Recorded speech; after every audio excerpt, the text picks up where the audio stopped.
Great to meet you all. The way I designed this talk today was it's a talk that I wish someone had given me about a year ago. About a year ago, I realized where I was and what track I was on, and it was a good track. Without being conceited, I was on a track to earn around about £200,000 per year in 3 years' time. That's an obscene amount of money for a 26-year-old. And I decided I didn't want it. I realized that whilst a very good job, it was still a job, and it wasn't the job. And today, the next 7 minutes, we're going to talk about that. We're going to talk about that particular journey. I don't love talking about myself, but today, unfortunately, is going to be very me-centric. It is the only way to sort of tell these stories. I do hope you see yourself in this, though. So that's my sort of ask of you today. I will give a lot, though. Today, we're going to talk about where I was and how I realized where I was, what I did about it, and I'm going to give you 2 pieces of actionable advice at the very end of this. Before we go any further, can we just agree that SDRing is a grind? SDRing is one of the hardest jobs within the entirety of the SaaS space. And most of us see it as a path to account exec. I won't say most, but a lot of people see it as a temporary necessity. And the best sort of way that I can figure this out is I was on a discovery call in Google with one of the best account execs I've ever met. His name was Elliot. And it was one of my first discovery calls. We were selling to CTOs. So we took on a call with a high-level CTO, and Elliot got to work. He knew everything about the industry. He knew everything about our solution. He knew a lot about the CTO solution. And it was a very good sales experience. Now, me, being a young 22-year-old SDR, looked at that and went, okay, I know exactly what I need to do. I know what I need to learn. I need to know what parts of the industry I need to know about. I know what parts of our solutions I need to learn about. It'll take a while, but I knew where the information was and I knew how to get it. And I knew how to be able to talk to CTOs about deep technical problems. The only problem with that path is I would have had to talk to CTOs about deep technical problems. And the thing is, like, I was happy. I was happy in my job. I was having interesting conversations. I liked it. And that became my ceiling. That became what I thought was happiness. That I thought the SDR job was, yeah, it's just a grind. I wasn't looking for interesting conversations. I was looking for meetings. And because of that, I had commission breath. Everything had an outcome. I was attached to the outcome. I was sending hundreds of emails every day. I was personalized. I wasn't personalized because I didn't know enough about the industry or the space to be able to be personalized and be relevant. And a lot of my thinking was, I'll be happy when I'm an AE. I'll be happy later. I'll be happy when I get to the next stage. If that sounds familiar to you, then this talk is probably for you. If you're very happy where you are, you can dip for the next 5 minutes. That is when this thing changed. And there's a very specific moment when it changed. I was very lucky when I was in Google Cloud. I was in a very specific sector. It was very hot, and I managed to hit my Q3 target in 4 days. Anyone who saw my last talk will know about that. That meant I had 11 and a half weeks to fill. So when a particular project needed a guinea pig, Bryan's hand went up. I was lucky enough to implement Salesloft within Google Cloud. Now, it's not a pitch for Salesloft, but talking about Salesloft and talking about the problems sellers were having became the best part of my day. I was talking to other sales managers, other sellers, RevOps, marketing. I was talking to everyone within that function. And I remember telling my old boss at the time, I was like, God, I wish I could just talk about selling all day, every day. And then we went back to figuring out how I could have more conversations about computer, cloud, and cloud sales. To me, the definition of sales is problem solving, but my favorite definition of sales is the transfer of enthusiasm from one person to another. If you're not enthusiastic, or if you don't care about the problem that you're solving, you can't be enthusiastic about the solution. And therefore, you're not really selling. You're just doing the selling job. That's a conclusion that I came to through this. And I find that a lot of first-time SDRs, in particular, we get a job. We We see this industry and we see this as an entry point, and we go, yeah, sure, I'll do that. Sell tech solutions, yeah, sure, I'll figure it out. And we get a lot of good skills for it. But then we delay happiness. We delay what's going to come next.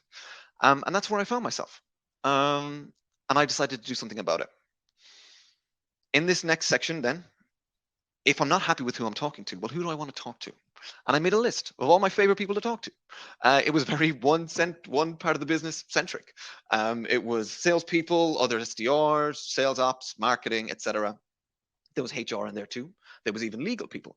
But I got a sense of who do I love to have conversations with all day, every day. Then I went, what problem? Sorry, let me go back. Once you figure out who you want to talk to every day, that becomes the ICP. That becomes the ideal customer profile for the company you want to work for. So for me, it was salespeople. I went, okay, I want to talk to salespeople. Then you got to figure out a problem that you want to fix. So what problem do sellers have that I want to fix? And I did a lot of thinking, and that tells you what industry you want to be in. If I found out that I really wanted to make slide decks for sellers all day, every day, then I'd be in a different section of the industry. I'm now in sales engagement. And that told me what industry I wanted to be in. And once you have an ICP and an industry, then you got to find a company. And the best way to do that is to pick what part of the business cycle you want to be in. Do you want to be in a large enterprise, so the likes of Salesforce, where everything is planned out for you? Do you want to be in an absolute chaos of a startup? Do you want an established startup? Do you want a medium enterprise? And that will then tell you what kind of company you want to work for. Once you know what kind of company you want to work for, the hardest part is getting the job. Now, I was very lucky. I made a list. And on my list, Sales Loft was number one. Sales Loft, a couple of weeks ago, made the biggest mistake the company's ever made. They hired me. Don't tell them. But that they'll figure that out later. But getting that job is the hardest part. You've done an awful lot of work. If you've done what I said, you've done an awful lot of work to get to this stage. Don't let it go down the drain because a bot says you don't have enough keywords in your CV. Sell yourself. You're sellers, after all. Somebody has trained you how to do it. So I'll tell you how I got my job at Salesloft. I reached out to every single SDR on the EMEA team, and I asked them for 15 minutes. Every single one of them got back to me and said yes. Quick side note, if you reach out to the SDRs and nobody responds, you don't want to work for that company, because if they won't help you now, they're not going to help you in your job. But that's a whole tangent. I reached out to every single SDR that I could and got a load of information. Not just get a load of information, but I had poignant questions I wanted to ask. I talked to some business leaders in the space to figure out what Salesloft would look like further on, not Salesloft specific. And that meant that Rob, my now boss, knew who I was before the application. I would also suggest, whilst talking to all of these SDRs, get one of them to mentor you through the process. So I had one mentor me through the application process. And that means that I knew what was coming up with all of the interviews, and I was able to prepare a little bit better. I didn't go to him with an ask. He got a referral bonus. So it's an opportunity. So it's easier for you to reach out as well. You're not going with an ask, you're going with an opportunity. So you reach out to all these people. You build up a wealth of knowledge. Everybody in the company is talking about you. Hyperbolic. And then you get the job. Guess what? It's still SDRing. Like, it's still hard. Like, SDRing is still a grind. It doesn't matter what it is. I'm very happy where I am. I hate making cold calls.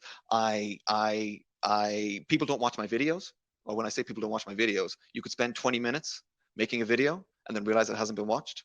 I bombed on discovery calls. SDRing is still really hard.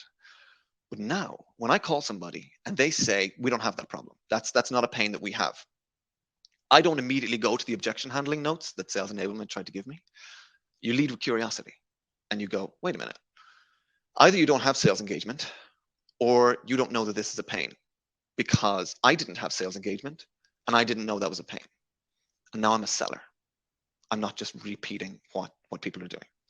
I now have the job, and I'm very lucky with how I have the job. In the last little while, I explained how we got there. But I did promise some relatable or actionable advice. Two things I would suggest you do. First one is to reach out to every single person that is presenting today, and reach out to us and just connect with us on LinkedIn and send a note. And that note could say something, hey, really liked your talk. Hey, Bryan, you spoke too quickly and I couldn't understand what you were saying. Hey, Bryan, etc. Right? We'll probably respond and forget about it. And then let's say you want to work at Refract. You reach out to Lucy and you want to work at Refract. And in 2 weeks, you come back to Lucy and you go, hey, I want to work at Refract. What's the job like there? She scrolls up and she sees that you've had a conversation before. It's now a lot easier to get that mentor to talk to those people and to do the work so that the manager knows who you are long before you apply. And then the second thing I would suggest doing is make that list. Make the list. Who do I want to talk to? What industry? What problem do I want to solve? What company do I want to work for? It might be that the current company that you're in is number one. It might not be. And if it isn't, find someone in that company to reach out to, someone to mentor you through. You're a seller. Sell yourself. And make sure that you're doing it in a way that makes you happiest. That is it on my end.